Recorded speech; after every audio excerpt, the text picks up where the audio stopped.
Today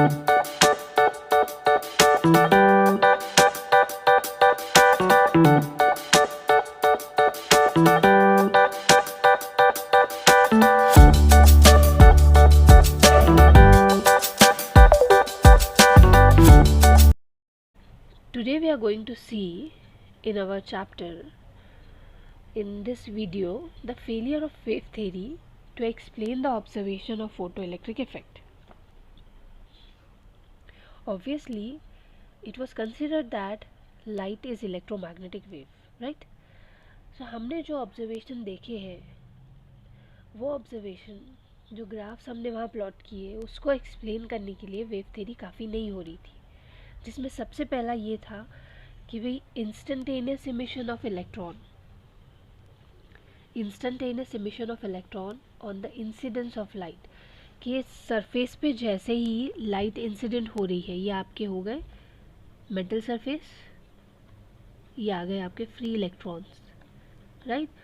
तो electromagnetic wave theory जो हम या वेव थ्योरी जो कंसिडर हो रही थी, उसका ये मानना था कि लाइट जो इंसिडेंट हो रही है, ये इंसिडेंट हो रही है इलेक्ट्रोमैग्नेटिक वेव्स की शक्ल में, जिसमें जो एनर्जी कैरी होती है ये ऑसिलेटिंग इलेक्ट्रिक और मैग्नेटिक फील्ड के अंदर होती है।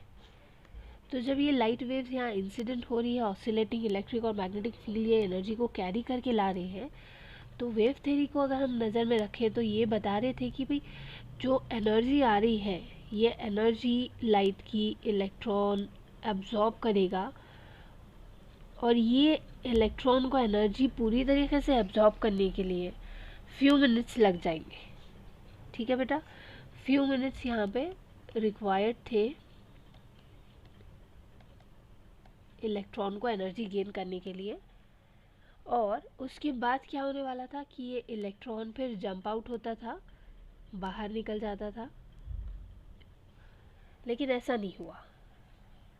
ये थ्योरी एक एक्सप्लेन करने में फेल हो गई। यहाँ पे क्या हो रहा था कि जैसे ही लाइट एनर्जी इंसिडेंट होती है तो इंस्टेंटेनियसली फौरी तौर पे सरफेस से इलेक्ट्रॉन्स का इमिशन शुरू हो जाता है, बशर्ते ये कि वहाँ जो लाइट इंसिडेंट कराई जा रही है वो थ्रेशोल्ड से ज़्यादा हो। ठीक है, दूसरा इसका ड्रॉबैक ये, so the next point is the large incident intensity implies large energy. The electrons are expected to be emitted with the large kinetic energy. तो यहाँ उनका बताना था बेटे, देखिए ये आ गई आपकी इमिटर प्लेट, ये आ गई आपकी कलेक्टर प्लेट। ठीक है, इमिटर प्लेट में फ्री इलेक्ट्रॉन्स है।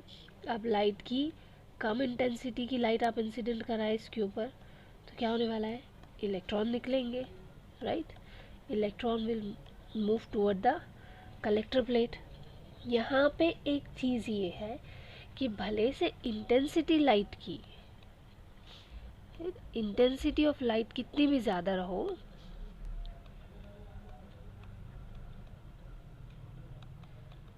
अगर लाइट की फ्रीक्वेंसी, जिसका ग्राफ अगर आपको याद हो तो देखिए, हमने ग्राफ ड्रॉ किया था कि फोटो करंट जो है,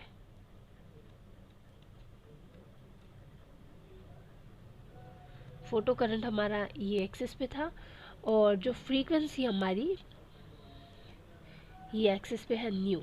तो भाई जब तक हम थ्रेशोल्ड फ्रीक्वेंसी पे नहीं आए तब तक का कोई इमिशन ऑफ इलेक्ट्रॉन वहाँ से नहीं हुआ।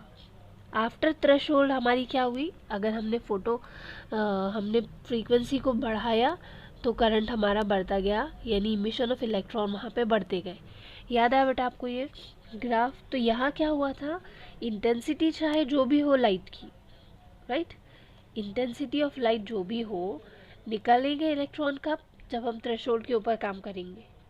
और अगर गिवन फ्रीक्वेंसी जो है आपकी लाइट की, जो गिवन फ्रीक्वेंसी है न्यू, आप जो इंसिडेंट करा रहे, वो इंटेंसिटी अगर आपकी ज़्यादा है न्यू ज़ीरो से, देन एंड ओनली इलेक्ट्रॉन्स जो है इमिट होंगे, राइट।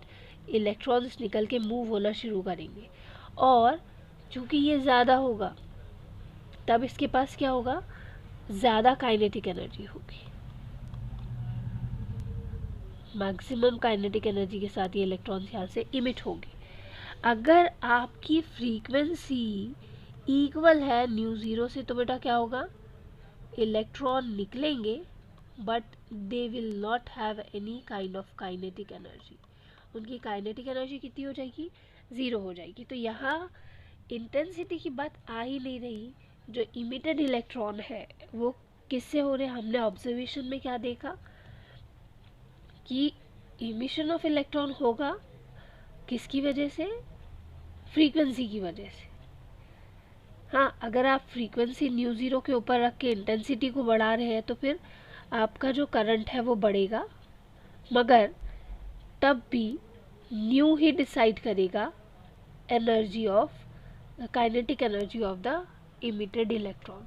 तो ये चीज़ को कि फ्रीक्वेंसी के ऊपर काइनेटिक एनर्जी डिपेंड करती है इलेक्ट्रॉन की, ये बताने में ये जो लाइट की थ्योरी थी वो फेल हो गई। Okay, now see, according to wave theory of light according to wave theory of light, electromagnetic waves carries the energy stored in oscillating electric and magnetic field.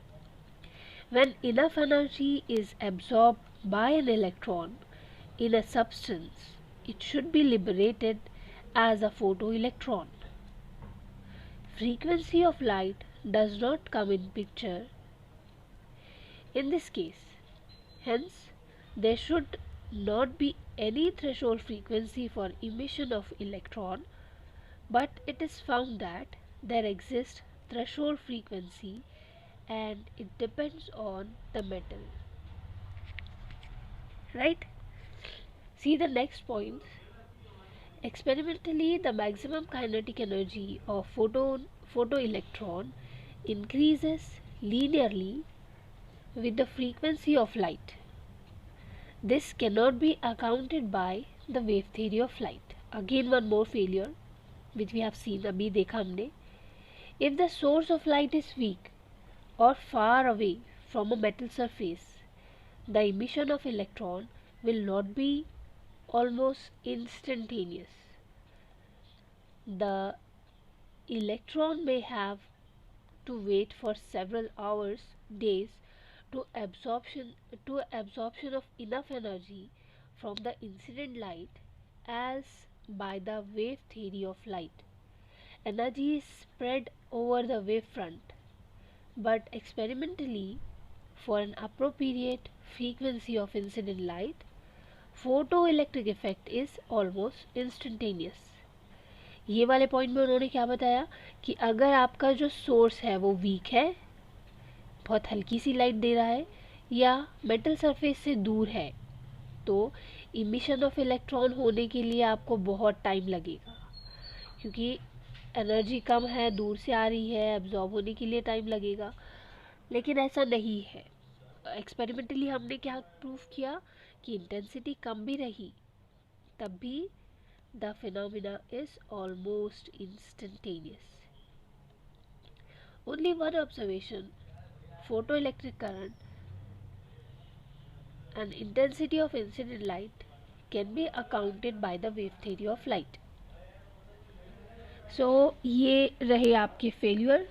आप ये पिछली 2 स्लाइड 3 स्लाइड का जो material है answer बना के लिख सकते हैं अगर सवाल कुछ ऐसे पूछा जाए।